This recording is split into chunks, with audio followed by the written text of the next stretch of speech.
what's up? This is Antonio. Welcome back to my channel. And who's ready for some fighting words? In this video, I want to do a last man standing tournament. Last man standing. All these guys have belts.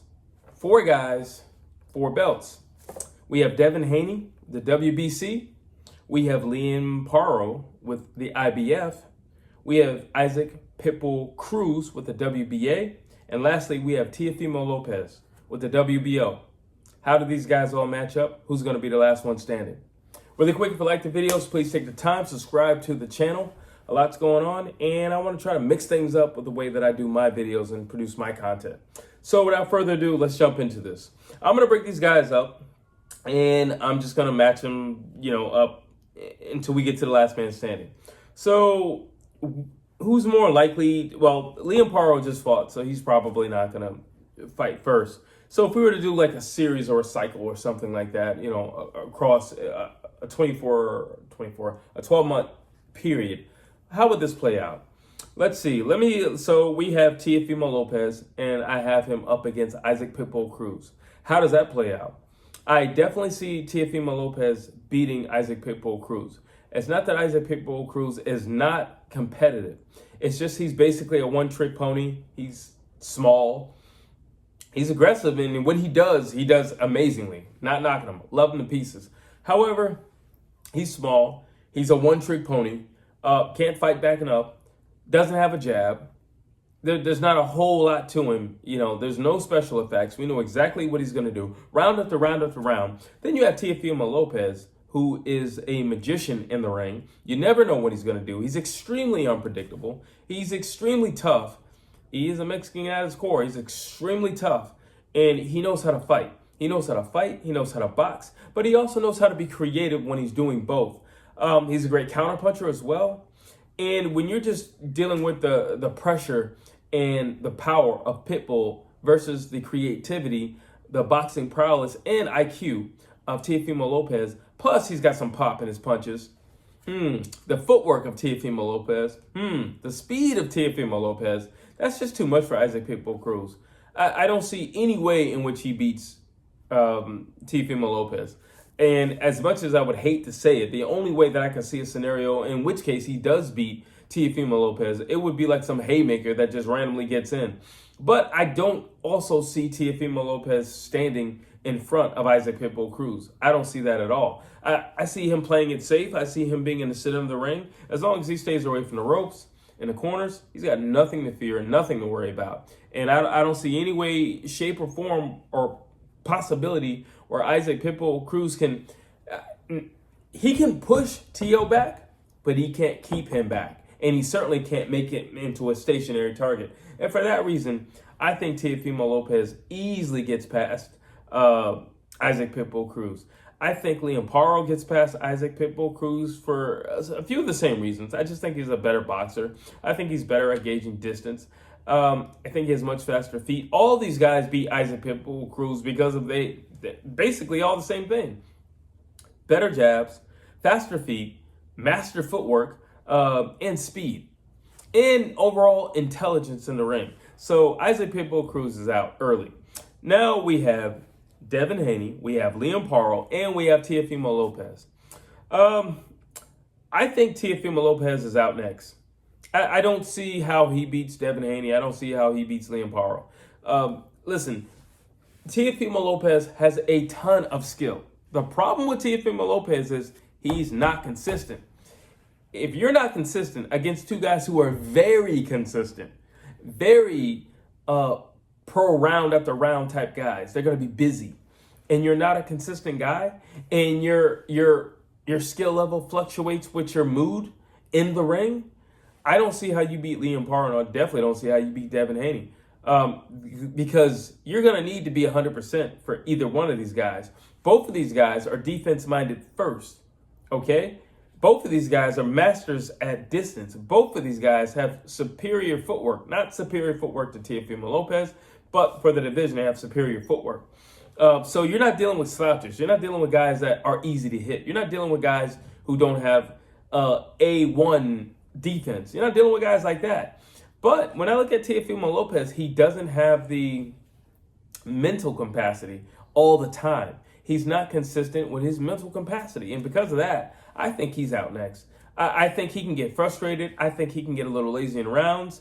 I think he dips. You know, he can have a high pacing round, and then the next round will be a dip. You can't throw 60 punches in one round and then the next round throw 25 punches. You need to have some form of consistency. I would much rather you throw 35 punches around versus, a 20 or 30 punch gap in between and be inconsistent. I don't think that's safe. I think Devin Haney just jabs him to death. I think Devin Haney and Liam Paro both have long arms. I think they're both big for the division already. And they're clearly the bigger guys, of all four. They're clearly the bigger guys. And I think they could also, if they had to, I think Devin Haney could also, just thinking back about the Regis Prograis fight, I think he could also muscle Teofimo Lopez if he had to. Like, honestly, I think he can muscle him around. So I just don't see him getting past Liam Paro, especially after watching Liam Paro deal with Cerebral Matias. If you can take his punches and you can tie him up, what is Teofimo Lopez going to do? Nothing. I mean, he might have some superior rounds, but I don't think he's consistent enough. I don't think he's strong enough. And I don't think Liam Paro is the type of guy that you just throw a 5-punch combination on. He's not going to be there for the following 4 punches. So it's not going to happen. I think he's out next as well. So that leaves us with Devin Haney, and that leaves us with Liam Paro. Well, I have to go on your last performance. That's only right. It's only fair. I don't see how Devin Haney fares against Liam Paro because, honestly, Liam Paro is a stronger version of Devin Haney. Like, they're kind of the same fighter. They live and die off the jab. They both have superior distance control. They're both defensive-minded first. However, Liam Paro hits harder. However, Liam Paro is more durable than Devin Haney. Devin Haney got rocked by Linares. There are a lot of people who argue that Devin Haney lost to Lomachenko, who's a much smaller guy, who's never been renowned for his punching power. While I look at Liam Paro, well, he just took on the most, quote-unquote, the dangerous guy in the division, the quote-unquote boogeyman. And he did that with relative ease. He wasn't busted up at the end of the fight. His face wasn't looking like Rocky at the end of the movie. No, he was clean as a whistle. He stood his ground in certain moments and pockets in the fight like you're supposed to, but he also knew when to move. I don't necessarily feel like he would have to move out of the way for Devin Haney, to be honest with you. But if he did, if he boxed the same way and he was, going in, because listen, someone has to lead the dance and someone has to be led. And I think naturally Liam Paro would lead the dance.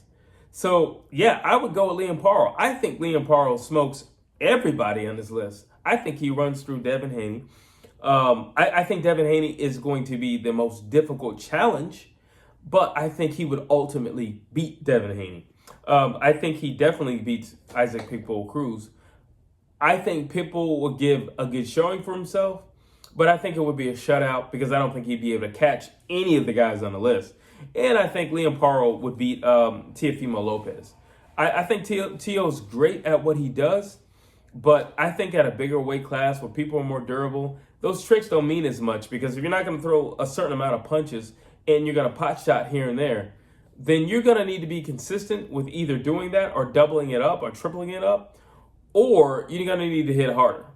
It's one or the other, but you're also going to have to be strong-minded because keep in mind, you've just moved up. You're going to have to be strong-minded as well. And I look at it and I see Liam Paro beating every guy here. I think he smokes Devin Haney. I think he runs circles around Pitbull. And I think he can just frustrate Teofimo Lopez to the point where maybe round 5, Teo's in the corner like, do I still have it? You think I got it? Do I still got it? But by the end of the fight, it's just going to be a shutout right there. So there you have it. I have Liam Paro. If he plays his cards right, He could get all of these belts if he plays his cards right. That's what I'm seeing at this moment in time.